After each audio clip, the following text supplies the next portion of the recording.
किसी भी समाज और परिवार, राष्ट्र की उन्नति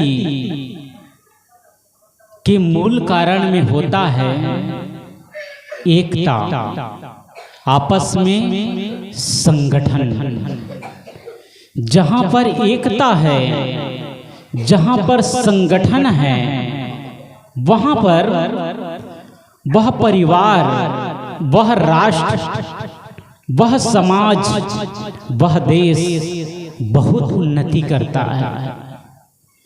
और जैसे ही एकता विखंडित हुई, बिखराव हुआ, वहां पर उन्नति रुक जाती है।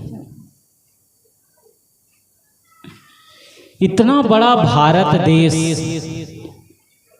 उसको बाहर से मुट्ठी भर लोग आकर गुलाम बना लिया। क्यों? क्योंकि यहाँ के जो रजवाड़े थे, एक दूसरे से ईर्ष्या जलन थी, एक दूसरे की उन्नति को देखकर सहन नहीं होती और एक दूसरे से लड़ाई करने के लिए भिड़ जाती कि हमारा राज्य का विस्तार हो, हमारा राज्य बढ़े।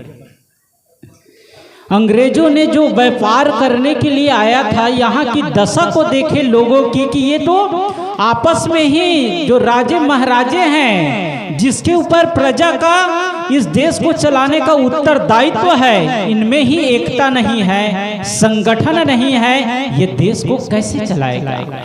तो वे लोग आपस में मीटिंग किए और एक नीति अपनाए कि फूट डालो और शासन करो। एक दूसरे से मिल करके एक दूसरे के प्रति फूट डालना है और फिर हमें शासन करना है।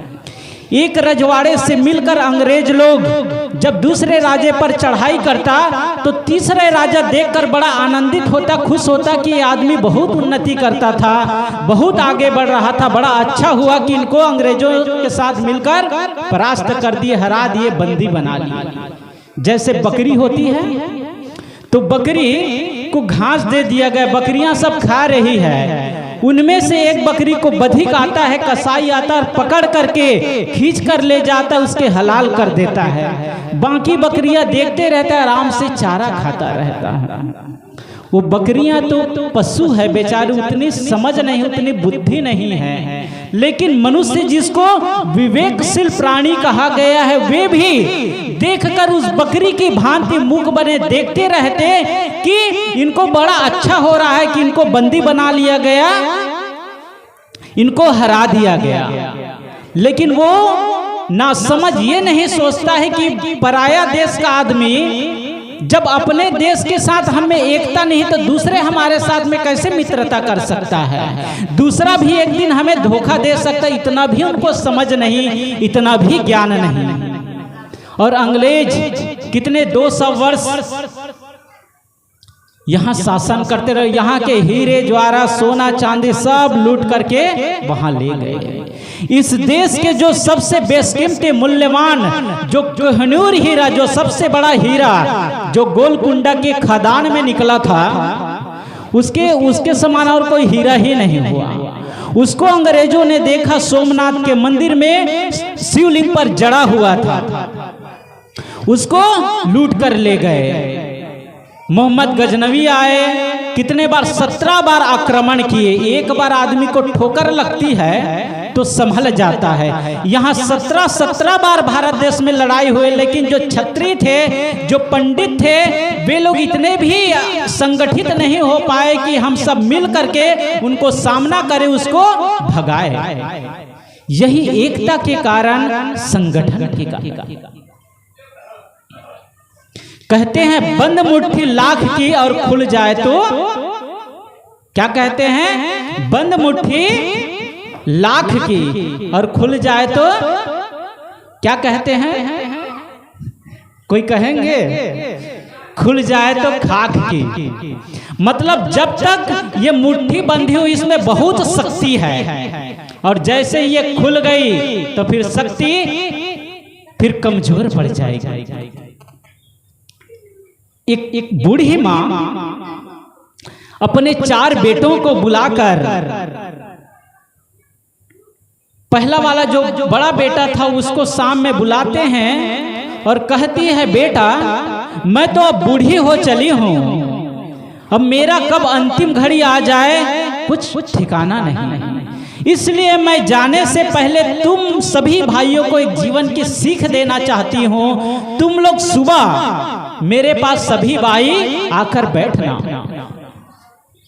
बड़े वाले जो बेटे थे वे अपने सभी भाइयों को शाम को बता दिए कि माँ कुछ हम लोगों से कहना चाहती है, सुबह नहा धोकर सब भाई माँ के पास बैठना।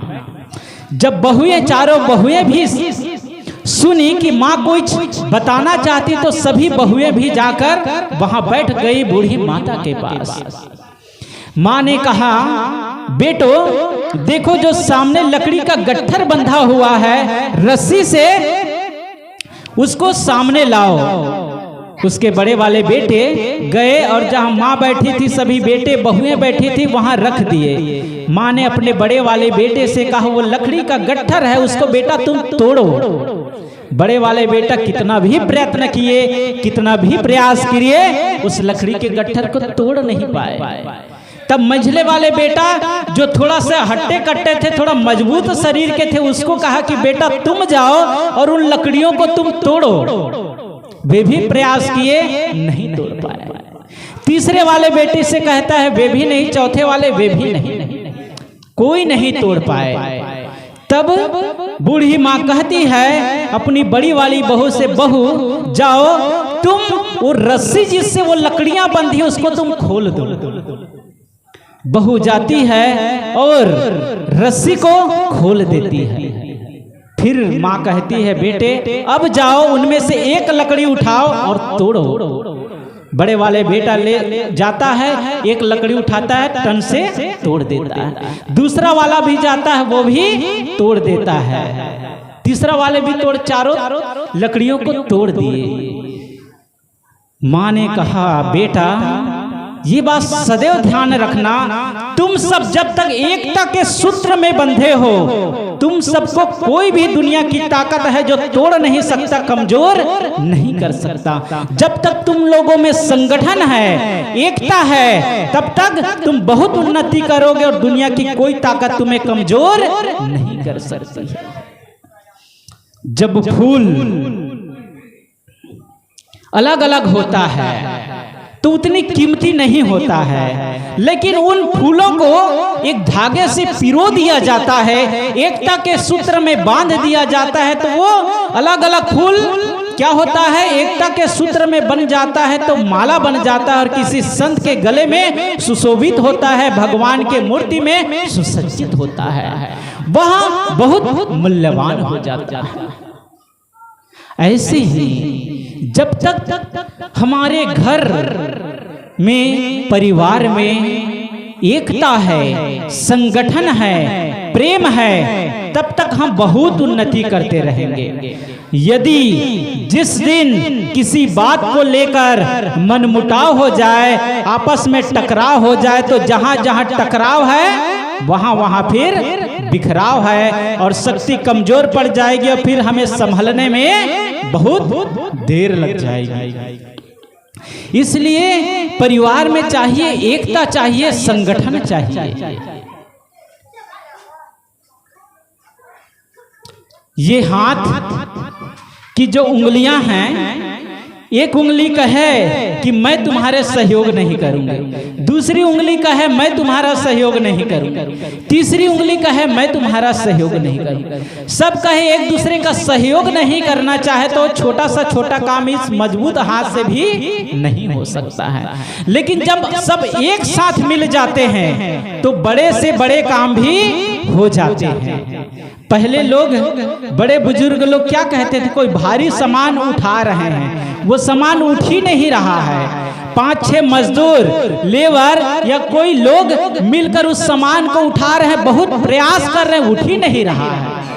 तब लोग क्या करते हैं कि एक साथ उठाते हैं और क्या कहते हैं, जोर लगा के, क्या कहते हैं, जोर लगा के ऐसा और जैसे ही जोर लगा के हैसा कहते हैं, सबकी शक्ति एक साथ लगती है और बड़े से बड़ा सामान, भारी से भारी सामान भी उठ जाता है। क्यों? क्योंकि शक्ति एक साथ लगी, इसलिए बड़ा सा बड़ा काम भी आसान हो गया। लोग क्या कहते थे पहले के लोग? एक के मुए और दुई के छुए। एक काम को, एक व्यक्ति जिस काम को करते करते बहुत परेशान हो रहा है, उस काम में यदि दूसरा आदमी भी सहयोग कर दे तो वह काम हल्का हो जाएगा और कम समय में हो जाता है। तो ये है संगठन की शक्ति, एकता की शक्ति, प्रेम की शक्ति। एक शिकारी एक जगह दाना डाल दिया था चिड़ियों को फंसाने के लिए, जाल। तो चिड़ियां आपस में चारा चुग रही थी और चारा चुगते हुए देख करके वो शिकारी उन जाल को खट से खींच देता है। सभी चिड़ियां उस जाल में फंस जाती हैं। चिड़ियां देखती है कि वो जो शिकारी हम लोगों को पकड़ने के लिए आ रहे, तो सारी चिड़िया एक साथ उड़ने लगती है और भारी जाल को भी उड़ा ले जाती है आसमान में। चिड़िया सब जाल को लेकर आसमान में उड़ रहे हैं, शिकारी नीचे नीचे दौड़ रहा है। लोगों ने कहा भाई ये क्या करते हो? चिड़िया तो तुम्हारी जाल को लेकर आसमान में उड़ रही है और तुम नीचे नीचे दौड़ रहे हो, तुम्हारे हाथ में ये चिड़िया आने वाली नहीं है।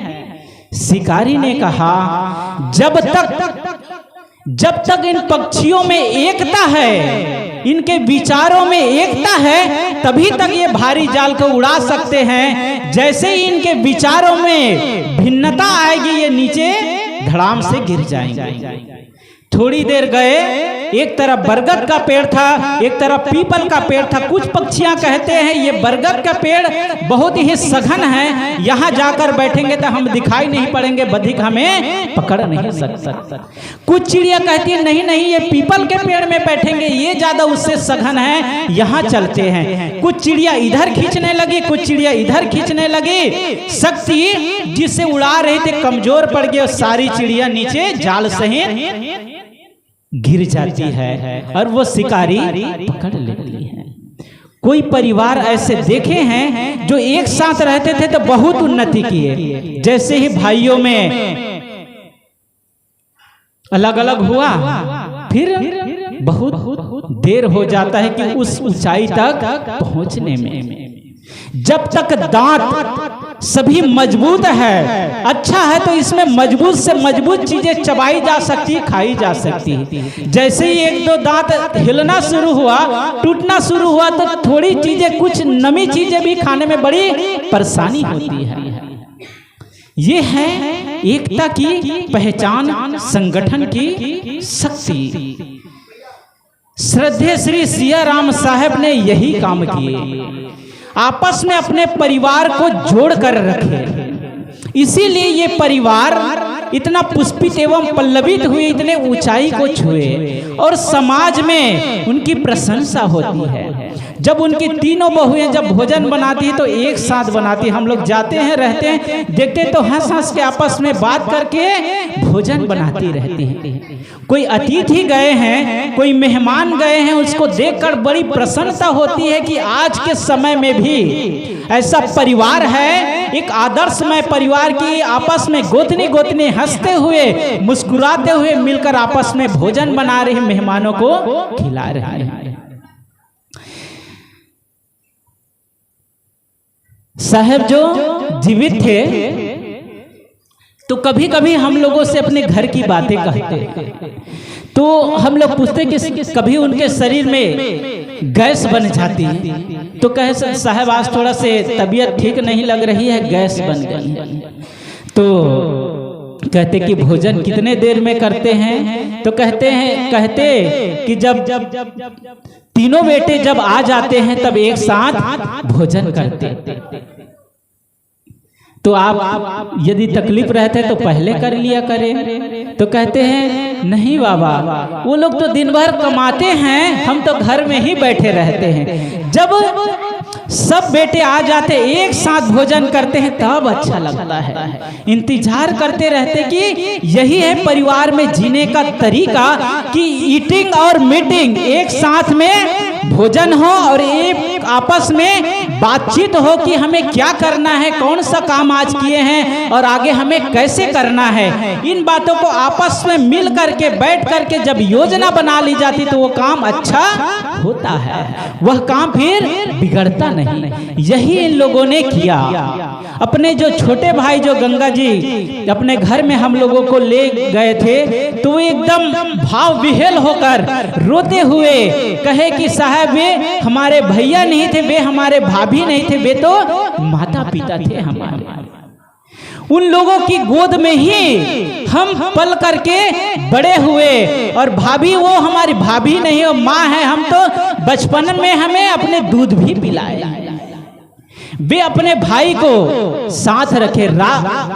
रावण युद्ध में हार क्यों गए और राम युद्ध में विजय क्यों हो गए? क्योंकि रावण के पास उतनी शक्ति नहीं थी, राम के पास उतनी ताकत नहीं थी, उतने औजार नहीं थे, उतने सैनिक नहीं थे। फिर भी रावण पर उतने बड़े जो महाराजा थे, उतने सोना की लंका थी, अस्त्र शस्त्र थे, सैनिक थे, बड़े बड़े सूरवीर थे। क्यों? उसका भाई उसके साथ में नहीं था इसलिए। और राम इसलिए विजय हुए कि उनका भाई लक्ष्मण उनके साथ में थे इसलिए। तो वे अपने भाइयों को एक साथ रखे, अपने बेटियों को एक साथ रखे। वहां कलकत्ता में पूरे अपने परिवार को एक साथ बसा कर रखे हैं। इसीलिए इतने दिनों दिन उन्नति कर रहे हैं, आगे बढ़ रहे हैं। एक बार विजय जी हैं, वे आश्रम गए थे पूर्णिया। तो जब जाने लगे तो सकुल जी गए थे, जो बीना दी है वे मछली वाली जो बहू है सियाराम साहब के, वे गई थी। और विजय जी गए थे और सकुल जी के जो साड़ू है वे गए थे। पर्व था, त्योहार था, उसमें गए थे। तो जब जाने लगे विजय जी हाथ जोड़कर कहते हैं, बाबा हमें कुछ नहीं चाहिए, बस सकुल साहब है, इन लोगों का काम आगे ऐसे बढ़ता रहे, आगे उन्नति करते रहे और हमें आशीर्वाद के रूप में कुछ भी नहीं चाहिए। जिस प्रकार माता पिता होते हैं, बूढ़े माता पिता कोने में बैठे हैं, वे अस्वस्थ हैं, उनके शरीर में तकलीफ है, वे आशीर्वाद भगवान से संतोष से ये नहीं मांगते हैं कि मेरा स्वास्थ्य ठीक हो जाए, मैं ठीक रहूं। वे आशीर्वाद भगवान से, गुरु से ये आशीर्वाद मांगते हैं कि हमारे बेटे बहू ठीक रहे, बढ़िया रहे, ये आशीर्वाद मांगते हैं। ऐसे ही ये लोग जो आशीर्वाद मांगते हैं अपने लिए, ये नहीं कहते कि बाबा हमको आशीर्वाद दे, वे कहते हैं कि इन लोगों का काम अच्छा होता रहे तो फिर तो हमारे उसके साथ में हमारी भी काम होता रहेगा। हमें अपने लिए नहीं चाहिए, इन लोगों के लिए चाहिए आशीर्वाद। ऐसा जिस परिवार में, जिस समाज में हो जाए कि अपने लिए कुछ नहीं चाहिए, आगे वाले के लिए चाहिए, वहां फिर लड़ाई कहाँ? परिवार तो तब भी खंडित होता है कि मुझे ज्यादा मिले और सामने वाले को कम मिले। एक भाई थे, बहुत प्रेम से रहते थे, बहुत अच्छे से रहते थे। गांव वाले लोग सोचते इन लोगों को कैसे अलग किया जाए, तरह तरह के। एक भाई से कहते अरे तुम्हारे भाई तो वैसा करता है, ऐसा करते। दूसरे भाई जब मिलते चौराहे पर तो लोग फूट डालने के लिए उसको समझाते बुझाते। तो भाइयों ने कहा देखो हम लोग जब प्रेम से रहते हैं उसको देखकर लोग तरह तरह की बातें करते हैं, तो चलो आज हम लोग भी थोड़ा सा झगड़ा कर लेते हैं किन्हीं बातों को लेकर। तब झगड़ा कैसे हो? तो एक जगह जमीन में, बीच जमीन में खूंटा गाड़ दिए और बड़े वाले भाई ने कहा देखो तुम ऐसे करना कि ये जमीन मेरी है, इतनी जमीन मेरी है और मैं कहूँगा ये मेरी है। जब मेरी है मेरी कहेंगे तो झगड़ा होगा, गांव के लोग देखेंगे। तो वो योजना बनाए और दोनों फिर कहा सुनी होने लगे, नहीं ये मेरी जमीन है। तो छोटा वाले भाई कहता हाँ भैया ये तेरी ही जमीन है। अरे तो ऐसे कहने से कहीं झगड़ा होगा। जब मैं कहूंगा कि मेरी जमीन है, तुम कहना नहीं तुम्हारा नहीं, इतना मेरा जमीन है, तब तो झगड़ा होगा। तो बड़े भाई कहता चलो अब मैं कहता हूं ये मेरी जमीन है, छोटा वाले भाई कहता मैं कहूंगा चलो तब झगड़ा होगा, मैं कहता हूँ इतनी जमीन मेरी है, तो बड़े वाले भाई कहता है हाँ भाई ये इतना जमीन तेरी ही है। तो वैसे में कहीं झगड़ा होगा? झगड़ा हुआ ही नहीं, फिर आपस में गले मिले और आपस में प्रेम से रहने लगे। जिस प्रकार बगीचा होता है उसमें अनेक रंग के फूल खिले होते हैं, कोई लाल, पीला, हरा, नीला, गुलाबी। जब मेरा है कहते उसमें झगड़ा ही नहीं। जिस प्रकार बगीचे में अनेक तरह के फूल खिले होते हैं जिससे बगीचा सुशोभित होता है, उस बगीचे की प्रशंसा होती है। इसी प्रकार परिवार में अनेक स्वभाव के लोग, अनेक संस्कार के लोग, अनेक समझ के लोग होते हैं, लेकिन सब मिलकर जिस प्रकार उस बगीचे की शोभा बढ़ाते, उसी प्रकार अनेक स्वभाव और संस्कार के लोग मिलकर परिवार के शोभा बढ़ाते हैं। सोमवार को सोमवार होता है, रविवार को सोमवार को सोमवार होता है, मंगलवार को मंगलवार होता है, बुधवार को बुधवार होता है, गुरुवार को गुरुवार होता है, शुक्रवार को शुक्रवार होता है, शनिवार को शनिवार होता है, रविवार होता है। सप्ताह किस दिन होता है? सोमवार को सोमवार हुआ, मंगलवार को मंगलवार, बुधवार को बुधवार, गुरु को गुरुवार, शुक्रवार को शुक्रवार, शनिवार को शनिवार, रविवार को रविवार। सप्ताह किस दिन होता है? कोई बताएंगे? सप्ताह किस दिन होता है? जब सातों वार एक साथ मिल जाते हैं तब वो सप्ताह कहलाता है। माता जी हैं, पिताजी हैं, बेटे हैं, बहू है, बेटी है, पोते पोतियां हैं। वो परिवार कब होता है? जब माताजी, पिताजी, बेटे, बहू और बेटियां सब आपस में मिल जाते हैं, वही तो घर और परिवार कहलाता है। बोलिए सद्गुरुदेव की जय। तो हम सबको ये परिवार भी एक तपोभूमि है। जंगल में जा करके तपस्या करना जितना कठिन है, उतना ही कठिन ये परिवार में रह करके अपने आप को तप और साधना करते हुए परिवार को एक संगठित रखना, परिवार को प्रेममय रखना, परिवार में सहनशीलता का बर्ताव करना, परिवार में क्षमा का बर्ताव करना, परिवार में प्रेम का व्यवहार करना, परिवार में मधुरता का व्यवहार करना, यही तो असली तप है, यही तो असली साधना है। और जो व्यक्ति ऐसा अपने परिवार में करता है वे असली तपस्वी है, असली त्यागी है।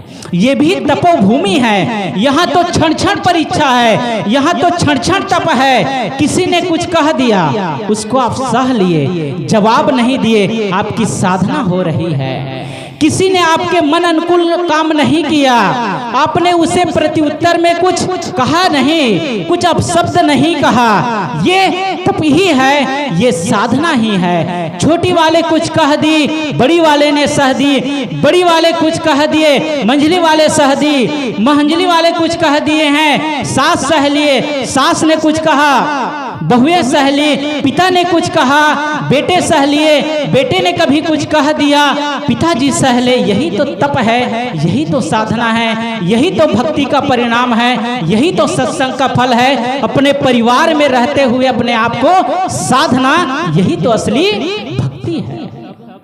भगवान राम को कैसे जानते हैं? हम सब भगवान श्री कृष्ण को कैसे जानते हैं? हम सब बुद्ध को कैसे जानते हैं? जिनको 2000 वर्ष हो गए, भगवान महावीर को 2500 वर्ष हो गए, मोहम्मद साहब को 1400 वर्ष हो गए, और इतने मत पंथ है उसको सदियों बीत गए। भगवान श्री राम त्रेता में हुए, भगवान श्री कृष्ण द्वापर में हुए, कितने युग बीत गए। वे हमारे कौन थे? रिलेशन में कौन थे? हमारे सगे संबंधी थे क्या? नहीं थे। लेकिन फिर भी उनकी पूजा होती है, उनको हम जानते हैं, अपने बच्चों को सिखाते हैं कि बेटे ये भगवान श्री कृष्ण है, ये भगवान राम है। क्यों वे आज हमारे बीच जीवित है? क्योंकि गांव-गांव में जगह जगह उनकी मूर्तियां हैं। भगवान राम के जीवनी लिखी गई, रामायण लिखा गया। वाल्मीकि, महर्षि वाल्मीकि ने भगवान श्री राम की जीवनी लिखे, रामायण लिखे। गोस्वामी जी ने रामचरितमानस लिखे और जगह जगह मूर्ति है, इसीलिए वे आज जीवित है हमारे बीच। यदि उनकी पुस्तकें ना होती, ग्रंथ नहीं होते, मूर्तियां नहीं होती, तो हम सब नहीं जानते कि कौन राम हुए और कौन कृष्ण हुए। भगवद गीता ही भगवान श्री कृष्ण को जीवित रखे। यदि वे ग्रंथ नहीं होते, वे शास्त्र नहीं होते, वे मंदिर नहीं होते, तो हम सब भूल जाते। हम सब अपने दादे बाबे परपाजे को नहीं जानते। 3 पीढ़ी का नाम बताना मुश्किल है। क्यों? क्योंकि वे सामान्य ढंग से जीवन जिए जिस प्रकार हम जीवन जी रहे हैं। लेकिन ये महापुरुष इसलिए महापुरुष हुए कि उनका जीवन कुछ विलक्षण था, उनका जीवन तपोमय था, साधनामय था, इसलिए वे भगवान हो गए और जगह जगह उनके मंदिर बन गए, उनके जीवन के जीवनी लिखी गई, इसलिए वे आज हमारे बीच जीवित है। यदि हम सब अपनी माता के नाम पर, पिता के नाम पर ये सत्संग करते रहेंगे तो वे कई पीढ़ी बीत जाएगी, वे याद किए जाएंगे। हमारे आने वाले जो भविष्य है, बच्चे हैं, वे याद रखेंगे कि हमारे दादाजी, हमारे परपाजा जी, हमारे पूर्वज ऐसे थे जो एक हमारे घर और परिवार को एकता के सूत्र में बांधा, हमारे घर में भक्ति का बीज बोए, सत्संग का माहौल बनाए, जिससे हमारा परिवार इतना सुंदर है। यदि उनके नाम में ये सत्संग होना बंद हो जाएगा तो फिर धीरे धीरे करके भूल जाएंगे। बच्चे ही जो माता पिता करते हैं उनका अनुकरण बच्चे करते हैं। जो श्री सिया राम साहब करते थे, सत्संग करते थे, संतों को बुलाते थे, यहाँ करते थे, वहाँ कोलकाता में बुलाते थे, उनके संस्कार उनके बच्चों में जो तीनों भाई हैं, नकुल जी, सकुल जी, राजीव जी है और जगत जननी माता जो है, तीनों बेटे के जो माता जी हैं वे हैं। जो ये लोग भक्ति के बीज बोए, घर में सत्संग किए, उसी का संस्कार है जो आज सभी बेटे बहुए, पूरे परिवार और पूरे समाज के लोग मिलकर ये सत्संग करते हैं। यदि सत्संग करना छोड़ देंगे अपनी माता के नाम पर, पिता के नाम पर, तो धीरे धीरे फिर भूल जाएंगे। माँ ने तो अपने कर्तव्य पालन करने में, पालन पोषण करने में कोई कसर नहीं छोड़ा। पिता ने प्रेम देने में, प्यार देने में कोई कसर नहीं छोड़ा। वे तो यहाँ तक करते तो जीते जी कमा कमा कर अपने बच्चे की परवरिश करते हैं और वे सोचते खुदन खास्ता यदि मेरे शरीर नहीं रह जाए तो मेरे बच्चे भूखे ना मरे, तो बच्चों के नाम पर फिक्स डिपॉजिट पैसा कर देते हैं कि मैं नहीं रहूंगा तो भी इसका ब्याज मिलता रहे और मेरा परिवार में किसी चीज का कमी नहीं हो। तो उन्होंने तो अपने जो दायित्व है, अपना जो कर्तव्य है, उसको पूरा अच्छा से निभाया। माँ ने पूरी अपनी ममता उड़ेल दी, पिता ने अपना पूरा प्यार उड़ेल दिया। अब जब माता पिता नहीं रह गए तो फिर उनका कर्तव्य है कि उनके नाम में कुछ पुण्य का काम, सत्संग का काम करते रहें। जिस प्रकार बैंक में पैसा जमा होता है उसका ब्याज बच्चों को मिलता रहता है, जब बच्चे उनके नाम पर भंडारा करते रहते हैं, कुछ परोपकार करते रहते हैं, उसका पुण्य जो जहां है वहां उसको मिलता रहता है। इसलिए केवल पिताजी के चले जाने के बाद मकान का मालिक हो गए तो मकान के वसीयत अपने नाम पे हो गए, जमीन के वारिस हो गए, जगह की वारिस हो गए, इतना ही पर्याप्त नहीं। जो पिताजी ने जो धर्म का खंभा खड़ा किया है, धर्म का वारिस भी जिस दिन हम हो जाएंगे उस दिन असली सुपुत्र कहलाएंगे, असली पुत्र कहलाएंगे। जिस दिन हम उसके नहीं रहने पर धर्म को भी थाम लेंगे। मकान का मालिक तो हम बन गए, जमीन का मालिक बन गए, पैसे का मालिक बन गए, धर्म का भी मालिक बन जाए, धर्म का भी वारिस हो जाए, उस दिन आदमी असली सुपुत्र कहलाता है। तो जीते जी गाड़ी निकल जाने के बाद स्टेशन पहुंचना व्यर्थ है। परीक्षा निकल जाने के बाद पढ़ाई करना व्यर्थ है। फसल सूख जाने के बाद उस पर सिंचाई करना व्यर्थ है। इसी प्रकार माता पिता के नहीं रहने पर केवल पश्चाताप करना कि हमने सेवा नहीं कर पाया, ये व्यर्थ है। जीते जी उसकी सेवा करो, किसी चीज की कमी नहीं होने दो। जिस प्रकार पेड़ से पत्तियां टूट जाती है और सदा सदा के लिए उस डाल से अलग हो जाती है, फिर से उस डाल पर वो पत्तियां नहीं जुड़ती है, उसको तो हवा कहीं दूर उड़ा कर ले जाती है। इसी प्रकार ये परिवार रूपी डाली से ये पत्ते रूपी सदस्य एक दिन टूटकर अलग हो जाएंगे तो फिर दोबारा कभी मिलना नहीं होगा, अनंत काल के लिए बिछुड़ना हो जाएगा। इसलिए जितने जो सदस्य हैं उनके बीच में उसको संजो कर रखे, उसको आपस में प्रेम से रखे, संगठित करके रखे। अच्छे लोगों का मिलना हमारी किस्मत होती है और उसको संभाल कर रखना हमारी हुनर होती है, हमारा विवेक होता है। अच्छे लोग तो आज हमारे बीच मिल गए हैं, वे हमारे क्या है, हमारी किस्मत है, लेकिन उनको संभाल कर रखना, उनकी हिफाजत करना, ये हमारा हुनर है, हमारा विवेक है। इसलिए जितने लोग हैं आपस में हिल मिल जुल कर रहे, आपस में प्रेम से रहे, तो ये घर एक दिन स्वर्ग बन जाएगा, मंदिर बन जाएगा। बन जाएगा नहीं, मंदिर है ही, पूजा है ही, स्वर्ग है ही।